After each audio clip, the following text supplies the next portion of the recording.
Okay, Erev to everybody. Welcome to our weekly Parshat Shavua here, Parshat Shmini, Tafshin Pei Beit. Okay, I feel like what do they call it on Broadway? The actors, who have to learn the parts in case they have to go in at the last minute. So this is whatever Understudy. Understudy. There you go. So I hope I qualify. I hope it'll be something good. It's last minute, but anyways, whatever. One of our original speakers under the weather, and then whatever. So here I am, and hopefully it'll be a nice year. And whatever. I didn't have quite as much time to put it together as I might have liked, but you can let me know afterwards. Okay. Where I called it. I was trying to think. Okay, at 7:00, what should I call the year? So called it The Sounds of Silence, even though I'm not. That's Simon and Garfunkel. I think I had so little interest in this type of music growing up, but I think The Sounds of Silence I know. And of course, that would be a reference to Aaron, by Yidam Aaron. And I want to talk about, of course, this is one of only two stories in Sefer in Vayikra. And if we have time at the end, maybe we'll compare it to the second story. Both stories are very cryptic. Both stories sort of take place in the middle of nowhere and don't occupy a lot of space, really. This actual story, just a few verses. And this one is in the middle. Nadav and Avihu is in the middle of the Shiva Yimei Miluim. It's really the continuation of Sefer Shmot, the dedication of the Mishkan, which is really a year after they left Egypt, right? The command, which we'll read next week, Parshat HaChodesh, is Rosh Chodesh Nisan, is the first day of Nisan. The Jewish people are are told to prepare for Pesach. We won't discuss the question now. Of course, they're already told to eat matzah then. In other words, the Jews had 2 weeks' notice. They were told they're going to have to eat matzah. So it's clearly eating matzah is much more than we left Egypt in a hurry, but that's for a whole other year. That was year one on Rosh Chodesh Nisan. Year two, the next year on Rosh Chodesh Nisan, of course, is when they dedicated the Mishkan, and that we read about a couple of weeks ago in Pekudei, and the dedication of Mishkan. This is really going backwards a little bit, and we're discussing the lead up. Aaron is going to get appointed as the Kohen Gadol, and of course, in the middle of the festivities, so to speak, have a terrible tragedy on the death of Aaron, Aaron's two eldest sons, Nadav and Avihu, and we're not going to discuss so much why they died. We don't know. There's no good answer. We'll see. But I want to start, just because I think it's such a powerful point. I want to start with the comment of the Netsif. Netsif always has fantastic insight. See, of course, the great Rosh Yeshiva in the Yeshiva in Velazh in 1816, 1893.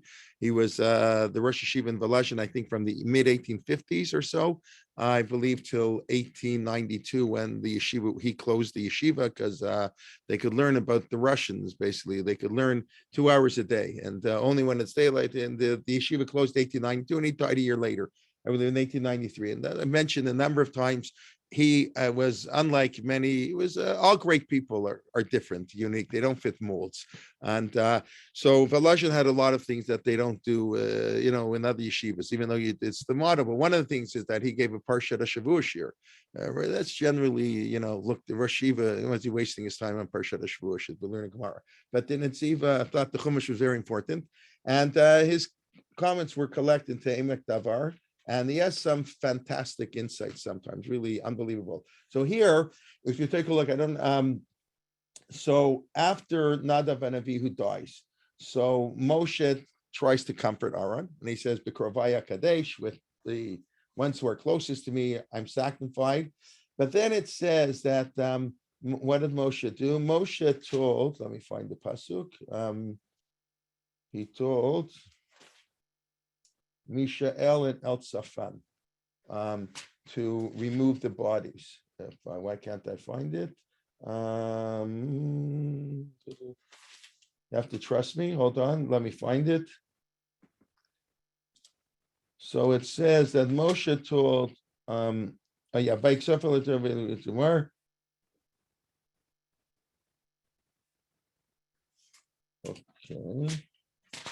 I don't know. I don't see it, but give me half a second. Otherwise, I'll do it without the pasuk.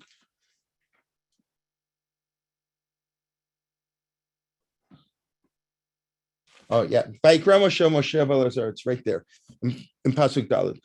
Moshe called Mishael and Elzaphan, the sons of Uziel, the uncle of Aaron, and he told him, "You come close and you remove their bodies." So why in the world did he call Mishael and Elzaphan? Who in the world were they? You know anything about them? We know nothing. If you, they weren't. He didn't call Elazar and Tamar, the two younger brothers of Nadav. He called their youngest first cousins, Mishael and Elzaphan. So then it's and anybody want to go and suggest the reason why he called them? In other words, the Torah tells us they could have said they took out the body, they could have said anything, but the Torah goes out of its way to say that Moshe Rabbeinu called Mishael and Elzaphan b'nei Uziel, and the sons of Uziel, the uncle of Aaron. And Vayomer Leim Kervu, Suatechechem, take out your brother, not in literal sense. Yeah.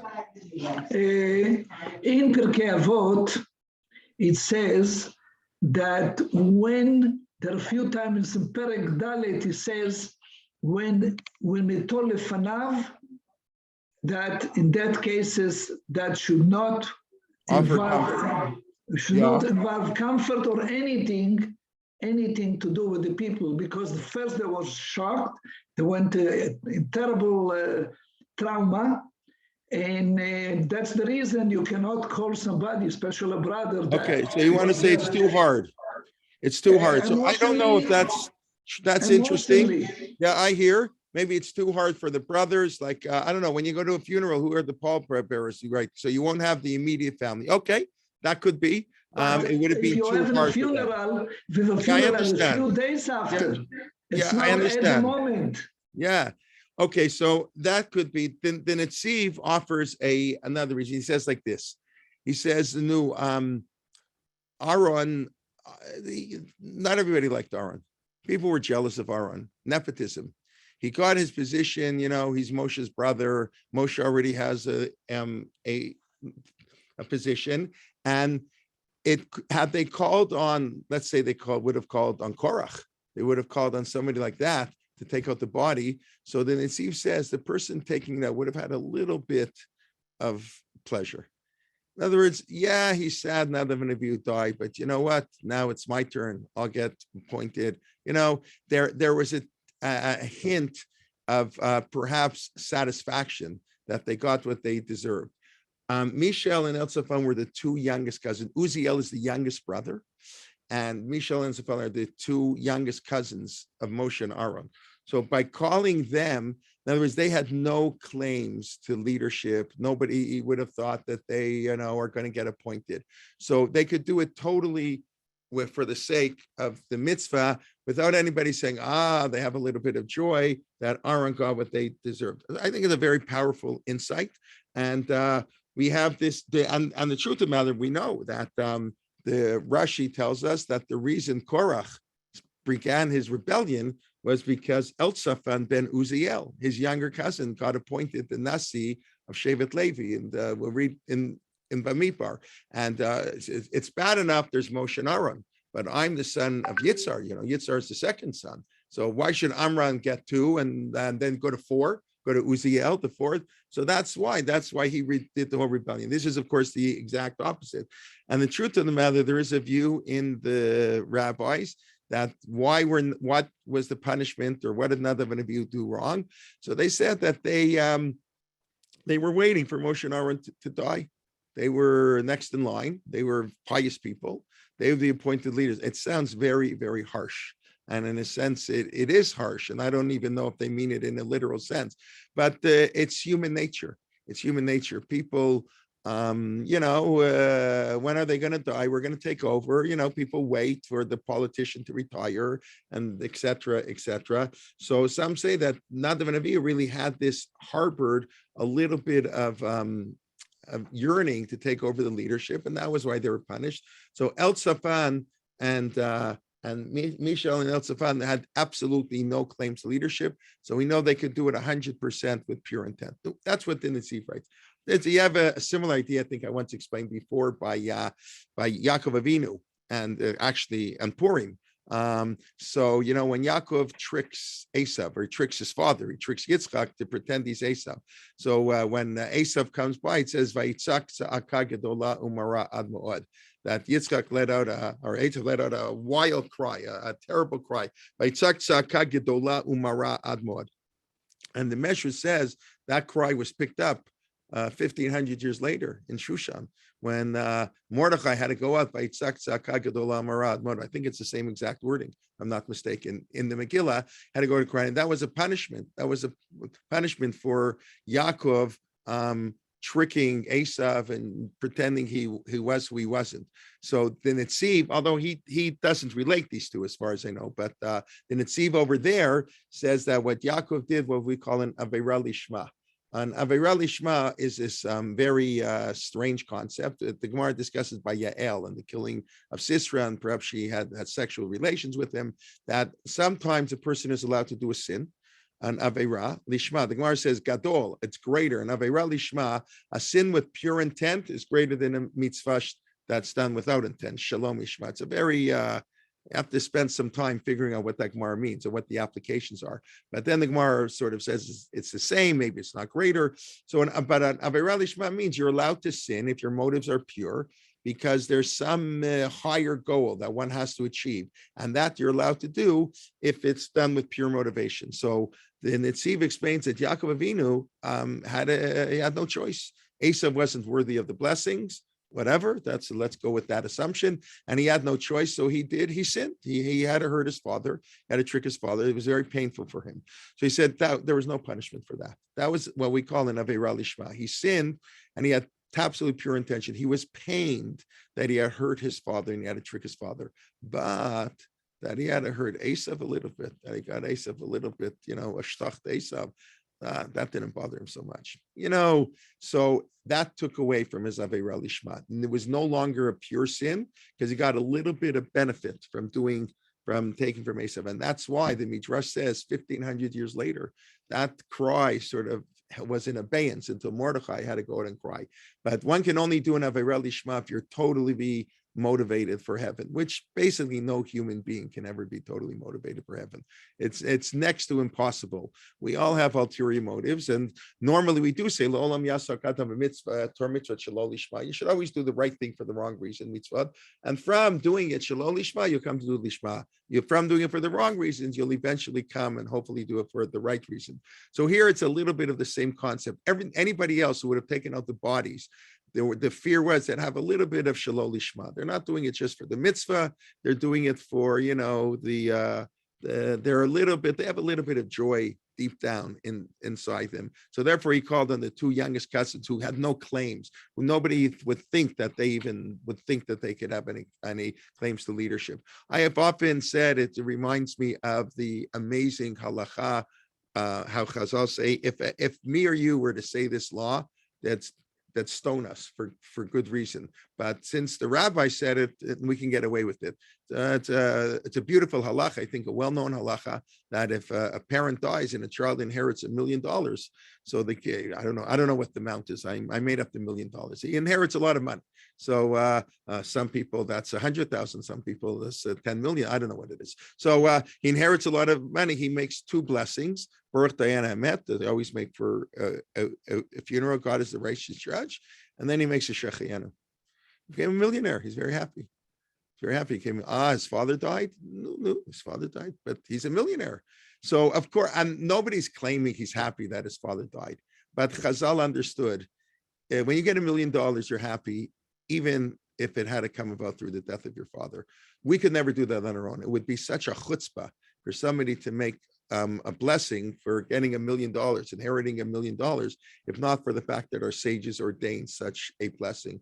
Our sages understood we cannot always do things lishma, and therefore, even when tragedies happen, there often is a tinge of joy. There's something, I'm not talking about comfort. To comfort a person is something else, but there's something they're glad they got that they wouldn't have gotten had this not happened. Yeah, it's really terrible. The president got assassinated, but you know what? I got appointed the president because he got assassinated.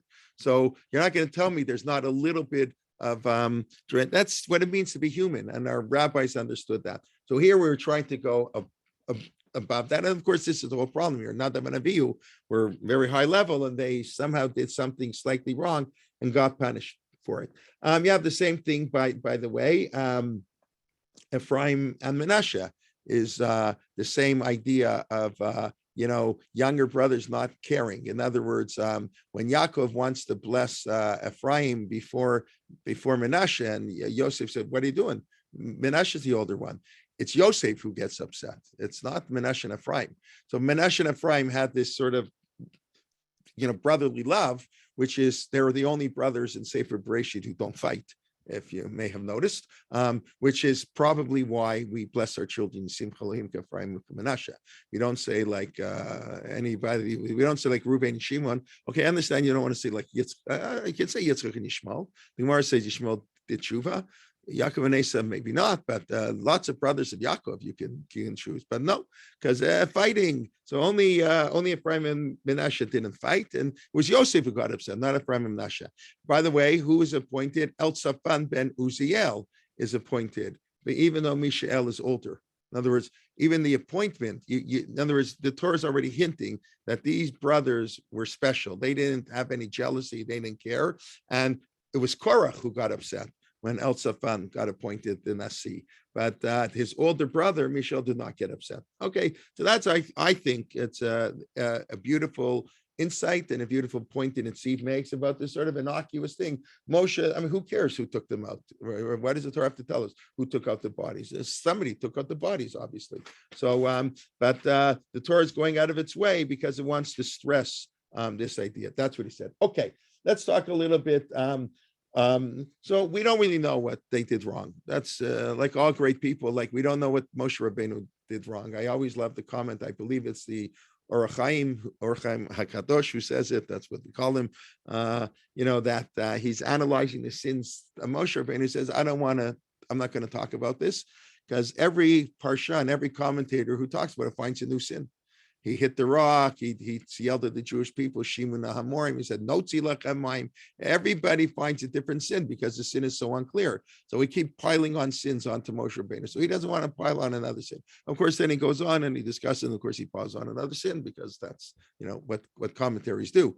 We have to find some insight, some new idea. So it's the same thing. HaKadosh Baruch Hu medakdekim hatzadikim kachut hasara. That God is very exacting with righteous people.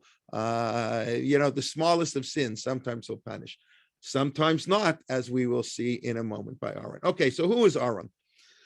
So Vayidom Aaron. All right, the famous pasuk. Moshe says to Aaron, "Hu asher diber b'krovai hakadosh." This is what God said. They're very holy. Not that many of you are very holy. That's why they had to die. Sort of a little bit strange, right? I think maybe that's why they should live. Kiddushin, but Krovai Akadesh, Apnei Ha'am Achabed. There'll be honor for the whole people. Somehow their death brings honor. Vayidom Aaron, and Aaron was silent. So what does it mean he was silent? He didn't say anything. Okay, what does it mean? So I don't know if it's Rashi quotes it, but the Netsif also quoted. See, I was looking up the Netsif a bit. Says Vayidom Aaron, he didn't cry. He didn't cry. That's not nice. What do you mean he didn't cry? Normal people cry. I mean, it's a terrible tragedy to lose two sons. I mean, this is awful. So why would he cry? He says it's miguneh. It's disgusting of Aaron not to cry, unless. And this is also, I guess, very hard for normal human beings, unless you realize that God is doing it for the right reason. In other words, then by crying, you're sort of getting upset at God. It's true we make a bracha, we say Dayan Hamet, but Dayan Hamet is not Hatov HaMeitiv. Hatov HaMeitiv, you win $1 million, you inherit $1 million, you say a shachin. You don't say shachin when a person dies. Whatever God does is for the good. That's not really so good. It's not good for us. Somebody does not good. And on a certain scale, we accept the fact that what God does is good. But the Mishnah says you make the dynamic when something bad happens. Death is only one of them. Your crops get spoiled. You make different acknowledgments of God. It doesn't mean it's very good. But here, there was a realization that there's something. I don't want to say something positive, but the deaths were maybe something is positive. We'll see. The deaths were totally warranted. And what did so Vayidom? He was silent. He kind of had acceptance. He didn't cry, but he wasn't happy. It doesn't say Vayishma. That's what it doesn't say. Oh, that's great. He was obviously very saddened inside, but he didn't express his sadness. Why not? Why not? So the Netsif says that Aaron instinctively knew that they died. Why did they die? This was a punishment for Aaron. They died not because of what they did. They died because of what their father did, and their father was the ringleader of the Ched Egel. Their father had built the Egel. I mean, that's basically, that's what happened. I mean, where's a whole discussion? Was Aaron justified in what he did? But Aaron felt, this is how the Netsif writes, he's not the only one. We'll see in 1 second. It's based on Rashi, that Aaron knew that he was being punished for Ched Egel, and the punishment had to be given. I mean, Ched Egel, 40 days after Mount Sinai, and Aaron says, let's build the golden calf, idolatry, although, how could he do that? Where's this hinted at? So the Ched Egel is written twice. Can I say something here? Sure. I think that sometimes silence is louder than words. 100%. And there's no, the halach is when you go to a shiva house, you're not supposed to talk until the avel talks to you. They're not in the mood to talk. It's not a social club. You're not there to cheer them. I mean, maybe you are there to cheer them up, but only if they want to be. Or you only engage in conversations. A lot of people find very hard to observe. Sometimes you walk into a shivas and they're like one other person or no other people there sometimes, and you sit down and the mourner doesn't say anything. Usually they will say something, but I've been to shiva houses where they sometimes, and it's a terrible tragedy, or they're just not in the mood for talking, and it's not you're not supposed to engage them. So it's Vayidom Aaron. Silence is very important. So that's right. Silence is golden, But but still, in other words, then it seems when that Vayidom means he was silent, but he had inside he was upset. But he didn't express his upsetness. He didn't even cry. There's one thing to be silent, not to say anything, but usually people will cry. The silence is by speech. Usually people cry. They may not say anything. So, anyways, but yes, silence says a lot. So in modern Hebrew, dom is no movement. Right. I don't know if it's created. I'm thinking now, Adom. No, red. not Adom. I don't know if is that connected. I have no idea. I doubt it. In the army, when you say Amod Dom, right. Stand still. No movement. Yeah. I know. Anybody know Hebrew if it's connected to red? I doubt. No. It's not. It's actually taken from that parasha. Okay. Vayidom Aaron. It's from that movement. Okay, and thank you. When we go to Shiva, unfortunately, we are not there to cheer them up. We are not there to promise them that tomorrow is better. We are there only to be there if they need you. Correct. You don't have to say anything. Okay, let's go on. So the Ched Egel. So when Moshe Rabbeinu recounts the Ched Egel in Parshat Ekev, so he says, you did this, terrible thing, and God wanted to destroy you. And I went and I prayed for 40 days. I didn't lechem lo achalti, lo shatiti. I didn't eat any bread. I didn't drink any water. 40 days I was praying day and night for the sin that you did. Asher chatem asad hara b'nei Hashem lachiso. You did evil before God, and you made God really angry. And then Moshe said, Uba Aaron hitanaf Hashem ma'od lashmido. And regarding Aaron, notice this is not said in Parshat Kitisa. It is not said when the sin of the golden calf happened. A lot of ways, a lot of things like that. The Chumash, like any great author, often the stories, the details are filled in later. The Yosef stories like that. There's so many stories in Chumash that we only find out details in a later event that is retrospecting what had happened earlier. So now, 40 years later, Moshe Rabbeinu is recounting. Aaron is not alive, by the way. Remember, Aaron dies in Parshat Chukat. Aaron dies right after they hit the rock, and why he had to be punished. That's all. What did he do? But okay. But the last 5 weeks of Moshe's life, Aaron isn't alive anymore. Aaron dies on Rosh Chodesh, by the way. It's fascinating. It's the only yortzeit mentioned in Chumash. The only date of death mentioned in the Torah is Aaron's date of death, the first day of the 5th month, the Rosh Chodesh Av, which Misha Nichnasav and Matim B'Simcha, it's obviously is connected in some way. But Aaron, the Oev Shalom and the Rodev Shalom, the one who loved peace and pursued peace, dies on the first day of the month, where the Jewish people engage in Sinat Chinam. They're breaking, and no other person, Moshe dying on Zayin Adar is not mentioned in the Chumash.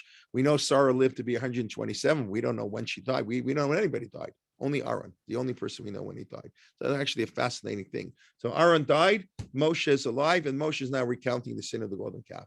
He says God was really, really mad. It's very Aaron hitanaf, and that's a strong word. Very angry. Art scroll, I have the art scroll, very angry. I don't think very angry captures the hitanaf. Ma'od. Hitanaf me'od lahashmido. That's Haman, lashmid, to wipe a lashmid, laregu labeit. Lashmid, like genocide. Aaron, God was really angry. Maybe the Jewish people he could forgive, maybe, but Aaron is going to participate. And I prayed for Aaron at that time. So what does Rashi say? What does it mean God was going to wanted Lashmid, wanted to kill him? Lashmid means to wipe out your line, your future. He was going to kill all the sons of Aaron. All 4 sons were at to die. Aaron couldn't have any lineage. The lineage had to end with Aaron. That's how terrible this sin was. That's what it means. Lashmi, genocide. We're going to wipe out the people. There will be no future. So the line of Aaron is going to be wiped out permanently. It's in Rashi. I know it's maybe that's what it says. Lashmi do zeki lui banim. This is the wiping out of children. The chenu umer bashmid parome ma'al. Okay, quotes the pasuk in Amos. So I prayed for Aaron. I prayed for the people. That was one prayer. And I prayed for Aaron also. And Rashi says, my prayers worked 50-50. God listened to half my prayers. 2 of them died, and 2 of them lived. So this is unbelievable that Nadav and Avihu died, not because they didn't do anything wrong. Look in the Chumash. What did they do? They brought other views want to find things they did wrong. They wanted to bring a korban to God. How wonderful! What a beautiful thing they wanted to do. Everybody's celebrating. Wait a minute, they weren't commanded. So we have the Vayikra begins with korbanot. You're not commanded. We begin with the korban olah in Vayikra and stuff. Many korban you're not commanded. You bring because you want to bring them. You want to show love of God. You want to give thanks to God. You're not commanded to do it. Certain times you're commanded. So they were punished not because of what they did wrong, but they were punished because of what Aaron had done wrong. You're going to tell me that's not fair. Loyim tu avod al banim. There's a verse in the Torah. We're not allowed to punish the children for the sins of the parents. And below loyim tu banim alavotam, and you can't punish the fathers for the sins of the children. That verse is so obvious, and that's done. The idea that you can't punish one for the other, so obvious that Rashi, I believe, quotes. What we really learn from that verse is you can't testify. In other words, obviously you can't kill the one for the sins of the other, even though in Hammurabi's code they used to do that, and from a historical basis, the Torah might be playing off of that. The Torah may be done, do not follow what they said in Hammurabi's code, that they would punish, if you were building and you killed the other person's son by accident, they would kill your son as punishment. So the Torah is clearly going against that. Okay, Beseder. But on a, internal level, that was very obvious. You can't kill one for the other. So Gemara says you can't testify one for the other. A father cannot testify in a court, or a son against a father, or a brother against a brother. I always say because it's a terrible thing that the brother has to go to jail, or the electric chair. When they didn't have jails, or they have electric chairs either. But you understand what I mean. To have one brother testifying against another, I think Judaism preferred the person go free. Find other witnesses or let them go free, because what it would do to a family dynamic that one testifies against the other. I know this happens all the time in the Western world. We do things like that. We try to get one to snitch on the other. The halacha is very much against that. But for sure, you can't punish one for the sins of the other. So that's very nice. That's a court of law. That's me and you can't do that. God doesn't operate that way. God operates his own justice system. We don't understand it. We don't like it. Okay, that's That's a different problem. But the notion of loyim tu avaro banim, that you cannot punish the sins, the child for the sins of other, or as the halach understands it, you cannot even testify. Relatives cannot testify one against the other. That is a human construct, and a divine construct. God can do that, and that's what the Netsif, that's what Rashi is saying, that basically Nadav and Avihu had to die for the sin of Aaron, for the golden calf. That was his punishment. Moshe tried. He got them half off. He managed to save Elazar and Itamar, and in that sense, the lineage of Aaron did continue. And Pinchas, and we have Aaron. Now, why was that so important? Why was that so important that they had to do that? So the Meshech Chochma, I don't know that the Netsif says that. The Meshech Chochma is also a little bit younger. Meshech Chochma dies, I believe, in 1926. Rav Meir Simcha of Devinsk. He lived. It was the rabbi in Devinsk. It was a fascinating person. Also wrote a commentary on the Rambam, the Or Sameach. Rav Cooperman, the head of the Michlala for many years, he wrote his magnum opus, the commentary on the Meshech Chochma. So the Meshech Chochma says in a couple places it has to be this way because the Jewish people basically got away with the sin of the golden calf. They sinned. God was going to destroy them.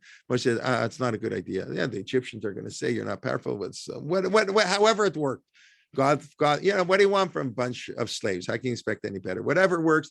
Bottom line is the Jewish people got away with the sin of the golden calf. So, but it was very important, therefore, that they shouldn't think they can get away with whatever they want. So they had to see sometimes that God can get angry at little things.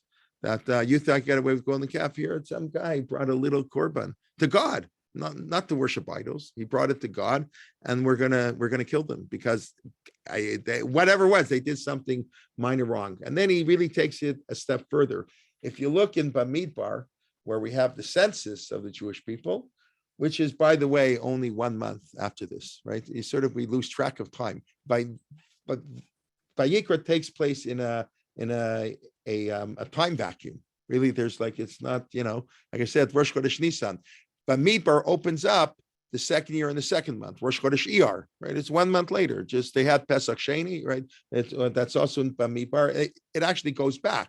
Parshat Balotcha goes back to the first day of the first month. And Rashi explained the Torah didn't want to open up with the story of Pesach Sheni. In other words, this exact date, the date of Nadav and Avihu's death.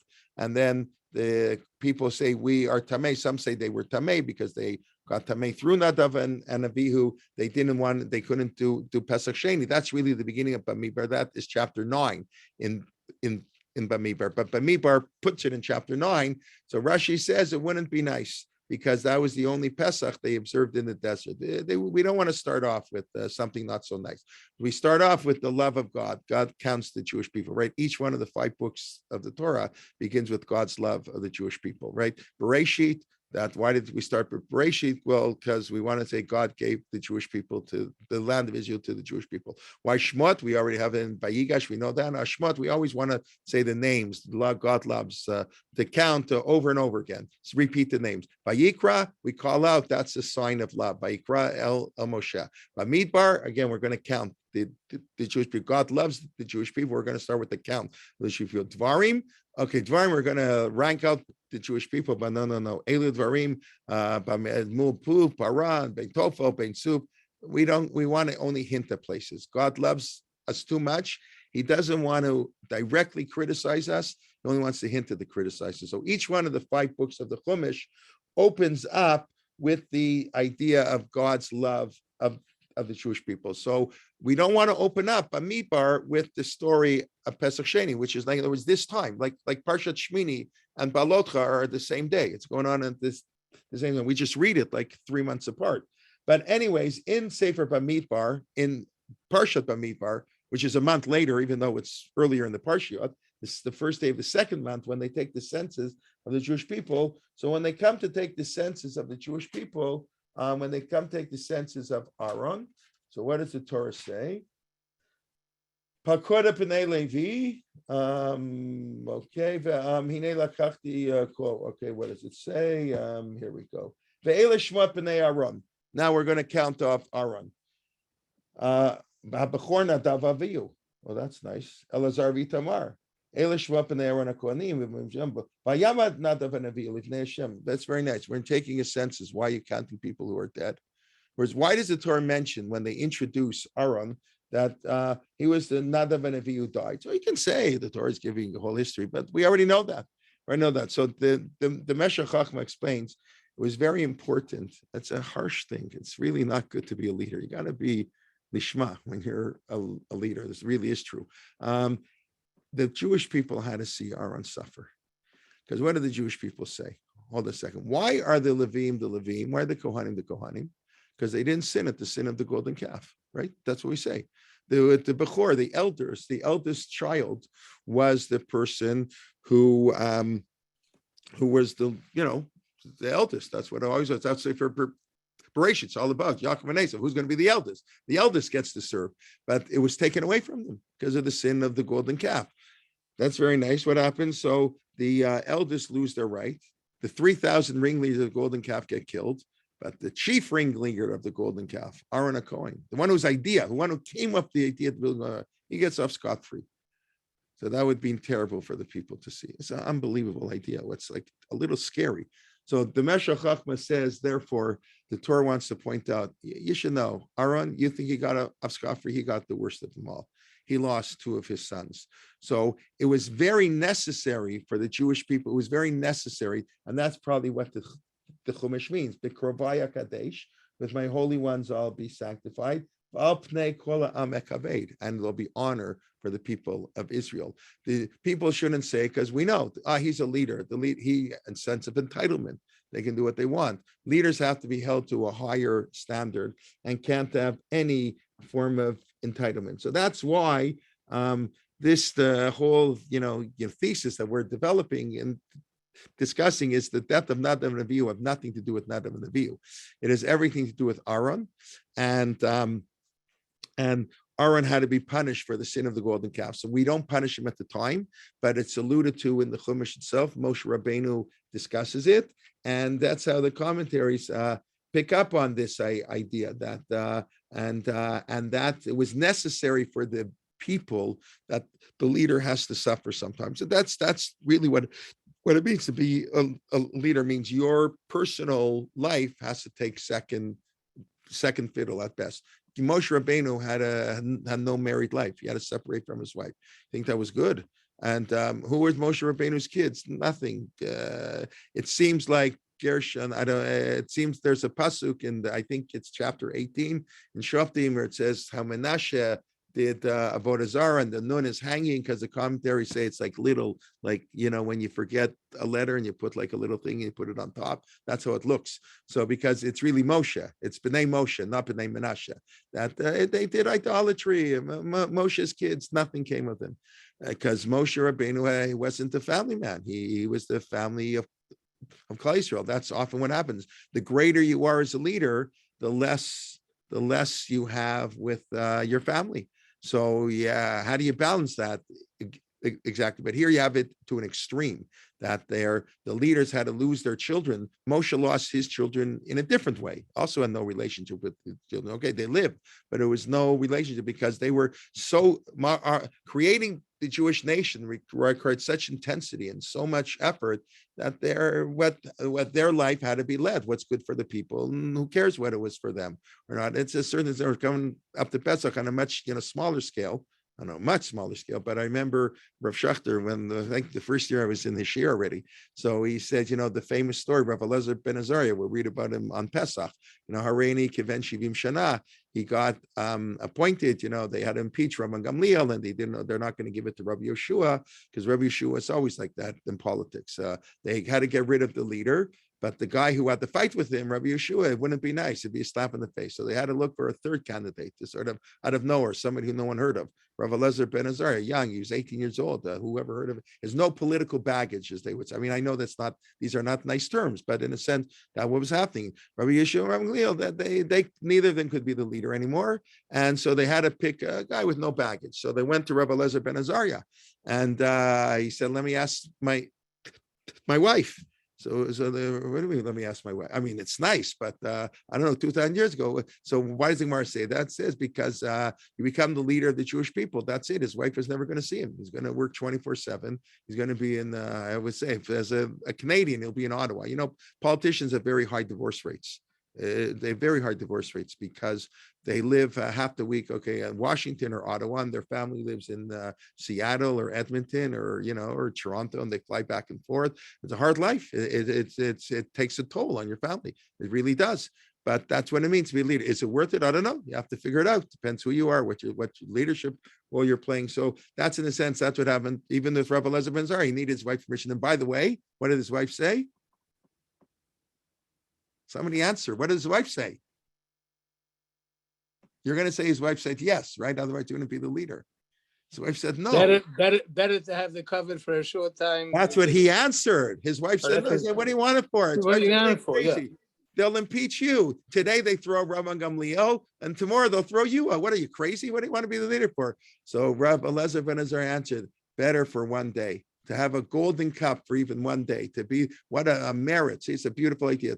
It's a tremendous merit to lead the Jewish people, even if they impeach me, then even if they throw me out the next day. So his wife apparently agreed. She bought the argument, and he did, and he grew white overnight. I mean, that's what the Gemara says. And I always say that wasn't a miracle.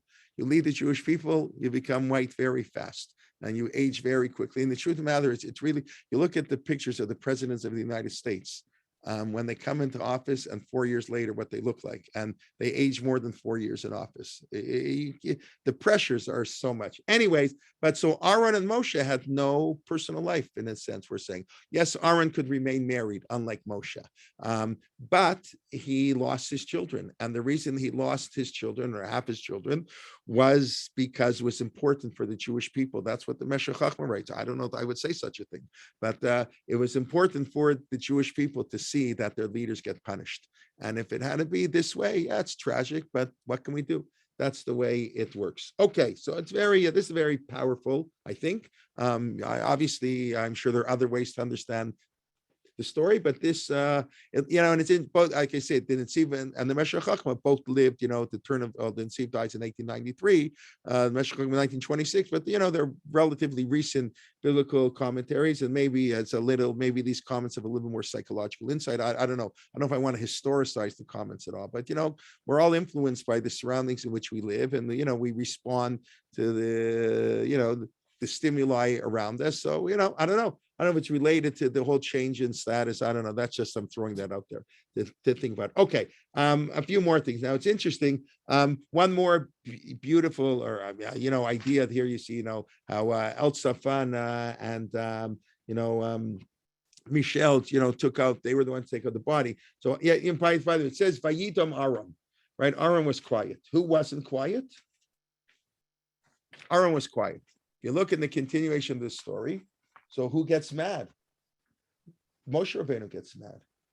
It's Aaron is accepting. He accepts God. He realizes it's punishment, whatever, even if he doesn't realize it's for Chet Hekel, even if it's not true that it was a punishment for Chet Hekel. Maybe none of you did something wrong. Obviously, the rabbis in the Jewish do pick up. They do say, they do look, not that they, as I mentioned earlier, maybe they were waiting for Moshe and Aaron to die. They weren't commanded to do it. They got drunk. That's why the next parsha is Yain v'seichar al teish. You cannot drink wine when you go into the in the temple. The halacha is when a kohen goes to duchen, you can't go. I remember I was a rabbi. This isn't a joke. I don't know if I should laugh or cry, but they had a kiddush club in shul. Knew what can we do, and there was a couple kohanim who would go to the kiddush club. They wouldn't go on Yontif, because they knew the halacha, you can't duchen if you have a drink. That's if you have a revit of wine, 3 ounces of wine or liquor or whatever, you cannot duchen. That's halacha, because that's considered a status of being drunk in halacha. There, rabbis can't paskin a shah. This comes up on Purim. Rabbis answering questions. You had a revit to drink, you're not supposed to answer questions. We don't think a revit really distorts our judgment, but whatever, that seems to be the assumption here. So they wouldn't go to the Kiddush Club on Yom Tov. So like I say, I don't know if I should laugh or cry. I guess I should laugh. Be happy a little bit. So that's what some say. They had a little too much to drink. Festivities going on, the temple. Wow, l'chaim. Okay, they meant the drinking in a positive way. But so it is true. The rabbis do look for little sins, but they're not clear. It's not obvious. But this whole approach, and maybe they complement each other, sees it really as the sin of Aaron. They were not deserving of death. Just came. But so Aaron is silent. He recognizes he's accepting of God. But Moshe Rabbeinu gets angry. That's I don't want to say that's Moshe's character, but it is Moshe's character. That's he lost the right to go in Israel. He got angry at the Jewish people. He got angry. He killed the Egyptians. Some of that anger was good. He got angry. He destroyed the Luchot when he saw the golden calf. But that's the Tiferet Yisrael writes about Tiferet Yisrael, the end of the Mishnah in Kiddushin, how Moshe Rabbeinu talks about himself, how he has an angry disposition. He worked very hard to overcome some of his negative traits. But it's clear from the Chumash that Moshe is a little bit hot-headed, but in many ways very positively. But here again, it's not surprising. Rashi already quotes. He lost in Matot with the Hagalat Kalim after the war. He got mad at them and he forgot the halacha. We had that a few times. Moshe lost his temper, and it wasn't good. So why does Moshe lose his temper here? So it says, the Torah tells us, Vayiksof, what does it say? Vayiksof alolazar v'alitamar. Vayiksof, that's a pretty strong word. He got angry, wrathful. ArtScroll, wrathful is even more than anger. The ArtScroll translate, Vayiksof alolazar v'alitamar, madua lo achaltem et hachadat b'mkoma Kodesh, why didn't you eat the korban chatat? Why didn't you eat the off? Remember, they're offering sacrifices, in the Mishkan. Why didn't you eat it? And the Netsif has an unbelievable idea here. He just continues the idea. He says, why did they have to die before they could eat the korban chatat? None of you couldn't eat it. They died first. He says, because the korban chatat, what's the korban chatat? When we sin. That's our atonement. So the complete atonement happens when it's eaten. And by having this korban chatat not eaten, that was God's sign that he hadn't forgiven them yet for the sin, or he hadn't fully forgiven them for the chet egel. In other words, at the time, probably Moshe and Aaron both thought that God forgave them. God regretted. He was, okay, I'm not going to do it. But they didn't realize, not totally. And it's here that they realized it was not, God still had some anger, so to speak, left, which he took out on them. And therefore that symbolized that they had to die before the eating of the korban chatat. That's what the Netsif writes. Now, so Moshe gets mad at them. Why don't you eat the korban chatat? And so what's very interesting, who answers Moshe? So Aaron does speak. Vayidom Aaron is silent. And then the Torah continues with the story. They remove the body. They have the halacha of on the korbanot here, writes the what to do to finish. And then Moshe gets angry at Elazar v'Itamar not eating, because the halakha is an onain, one who's in mourning before the funeral, before the burial, is not allowed to eat a korban.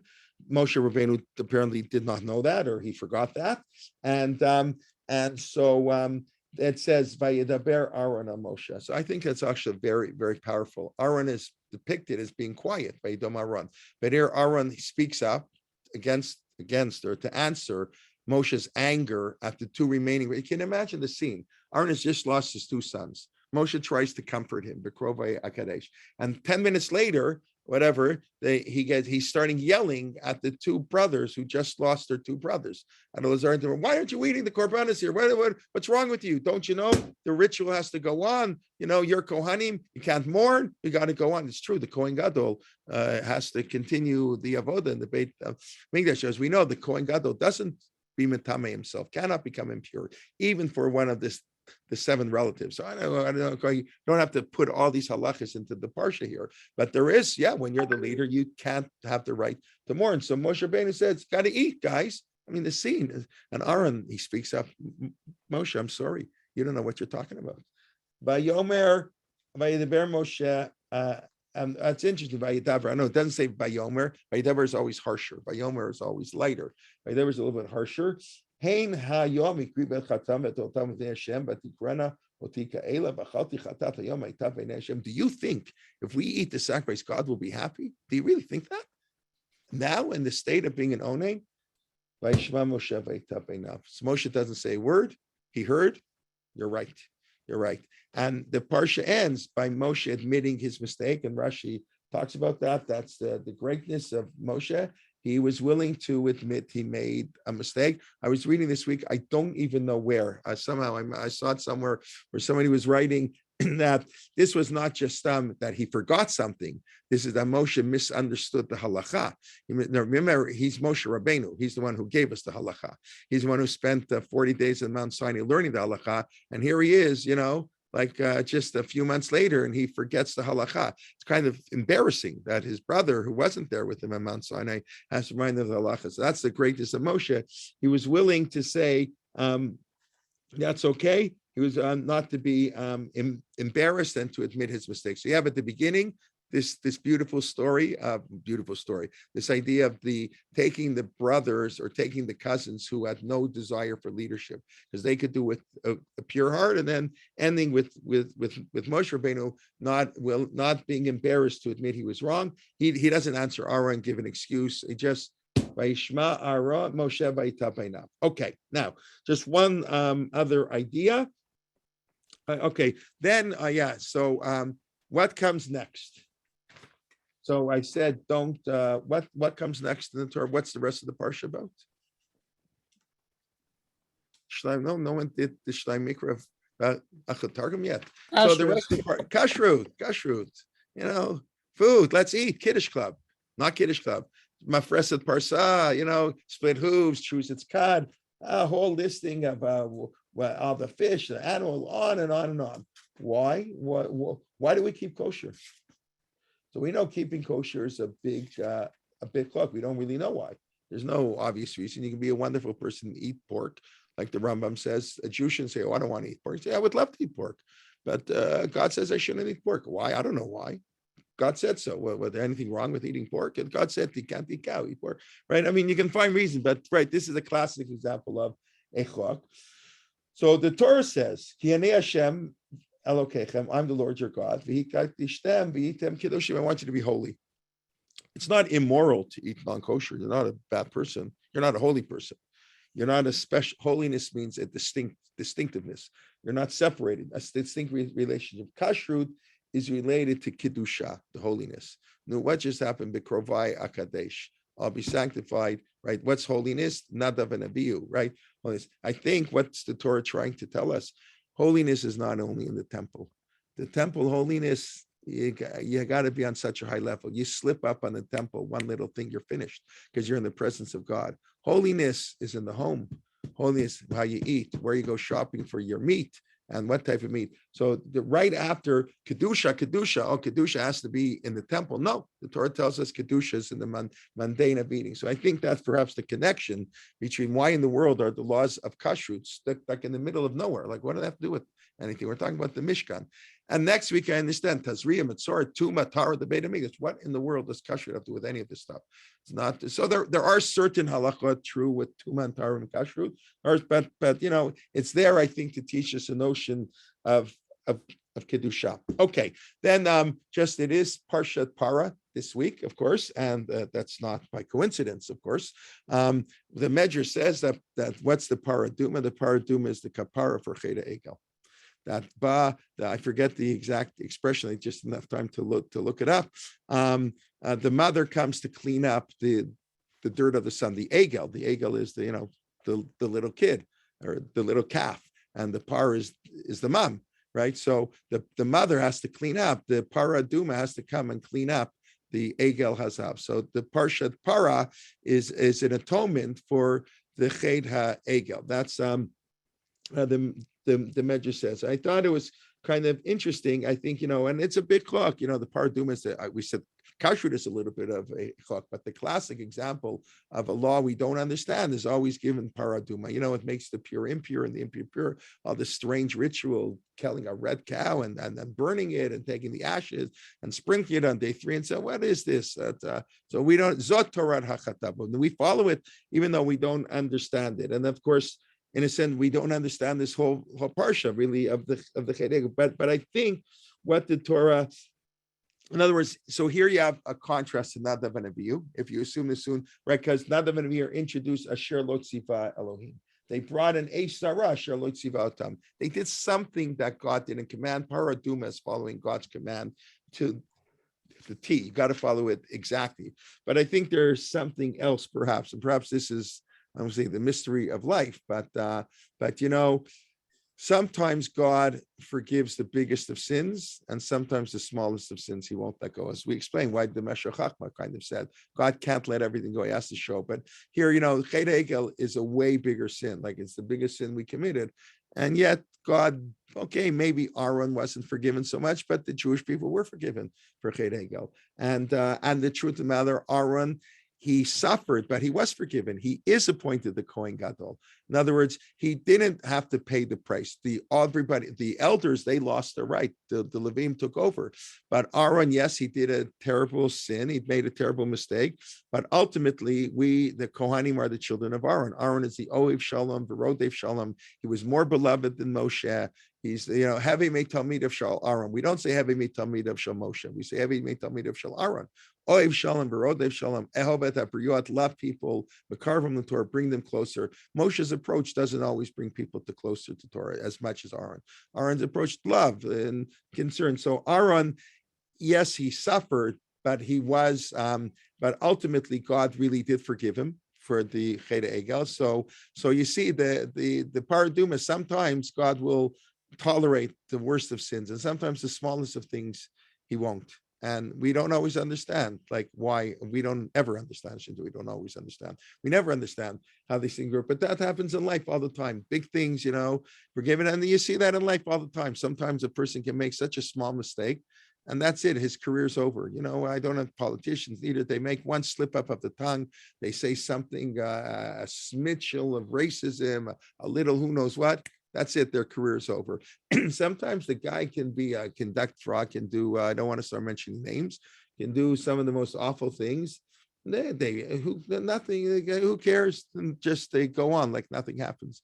So that's a really chok of life. We don't really understand what goes on. Okay, I don't have time to compare to the Makate, but if you want, just for food for thought, if you want to take a look at the story in the end of Emor about the one who curses, and see it's a total opposite of the story of Nadav and Abihu, and how long it took, about speech, everything about that story is the exact opposite. I'll just throw that out. Maybe we'll pick that up another time. Okay, just to do a quick review.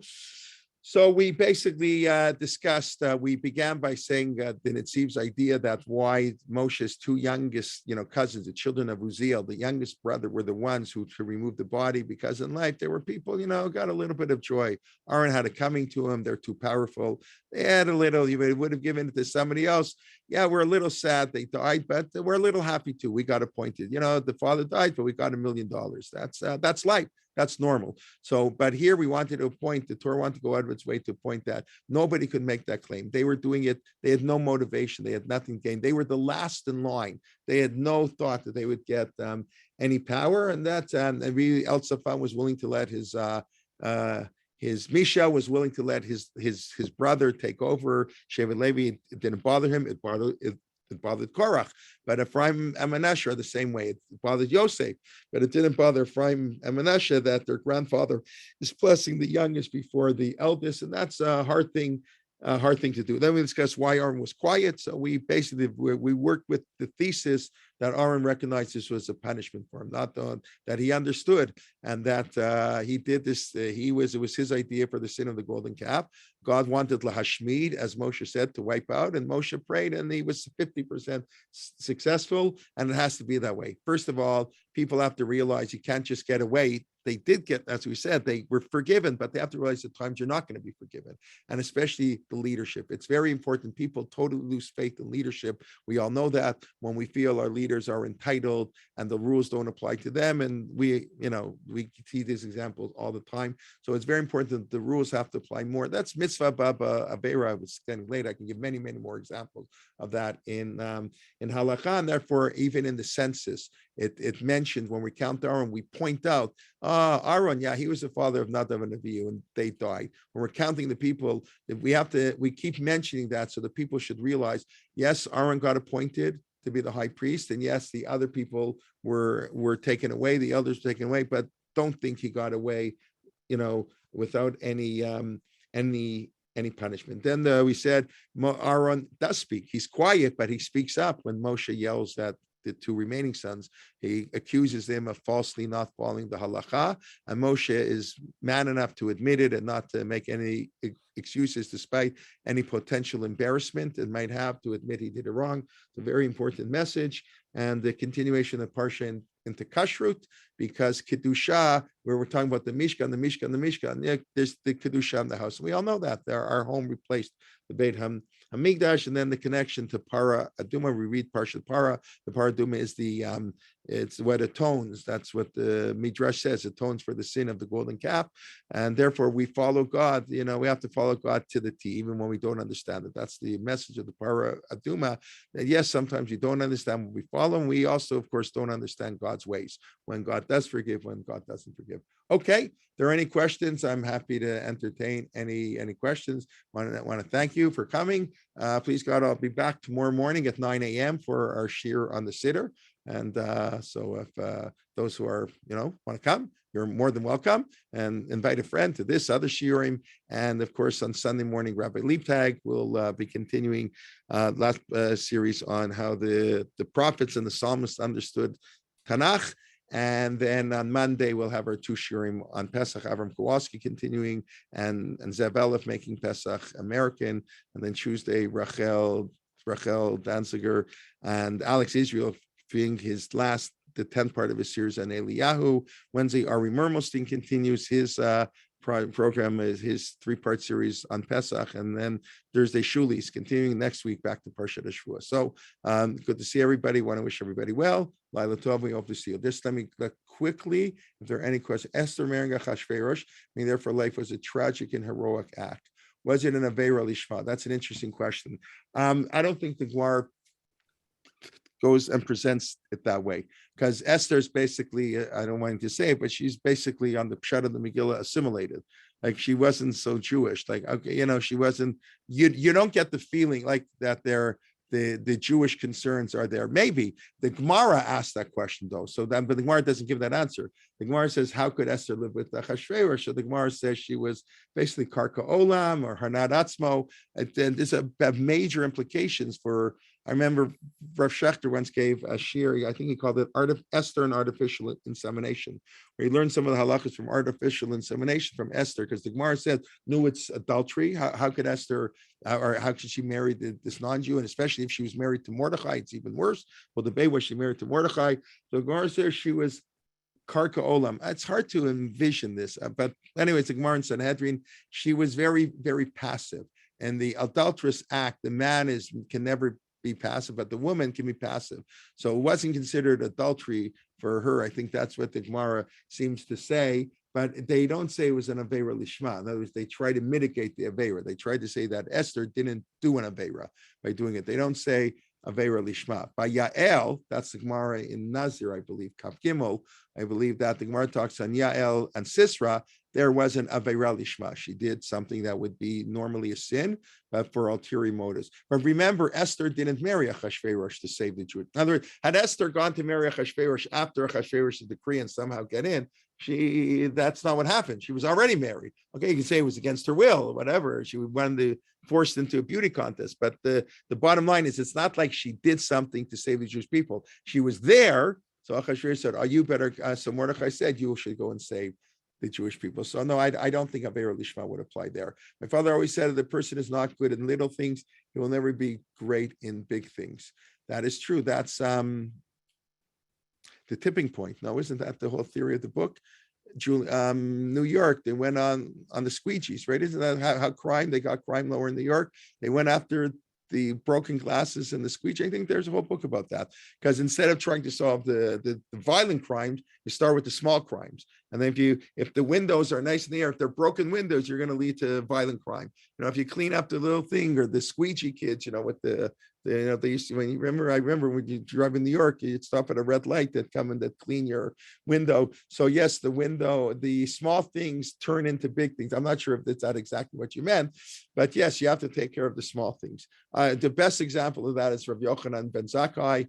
It's maybe not exactly your context, but with the Romans, when Rabbi Yochanan ben Zakkai said to Vespasian, "You'll be the king," and the Gemara says he gave him 3 wishes. So he says, "Tein li Yavne b'chachameha," he'll let the Jewish people go to Yavne and develop Jewish life. The Romans didn't really know what they would never have agreed had they known what was going to happen in Yavne, but they didn't know. So they said, "Okay, go to Yavne. Who cares? Go to Yavne." And then he says, "Find a doctor for Rabbi Tzadok." Because Rabbi Tzadok had fasted for 40 years to try to avert the Khurban. Rav Soloveitchik beautifully explains, usually leaders often are so concerned with the big picture, they lose sight of the small guy. No, you have to be concerned with the little things too. It's an excuse. I'm involved in big problems. No, a rabbi has to get involved. So I'm not just the rabbi, but it's the widow and the orphan, right? Rav Chaim Soloveitchik's famous line that the job of the rabbi is to help the widow, the orphan, and the poor, not to give shiurim and gemara and this and not give parsha shiurim. Even is that to help the widow, the orphan, and the poor. That's the job of the rabbi. So you have to help the little guy, and then you can do big things. If you help the little guy, then you can be like Rabbi Yochanan ben Zakkai and do big things. So I don't know, maybe that helps. Okay, thank you very much, everybody. Okay. All right. Broken windows theory of reducing crimes. Okay. Hope to see you soon. And Thank you very much. Thank you. Have a good Thank night. you. Thank you. Okay. Have a good night. Be well. Thank Bye bye. you. Bye bye. Thank you. Thank you. Thank you. Okay.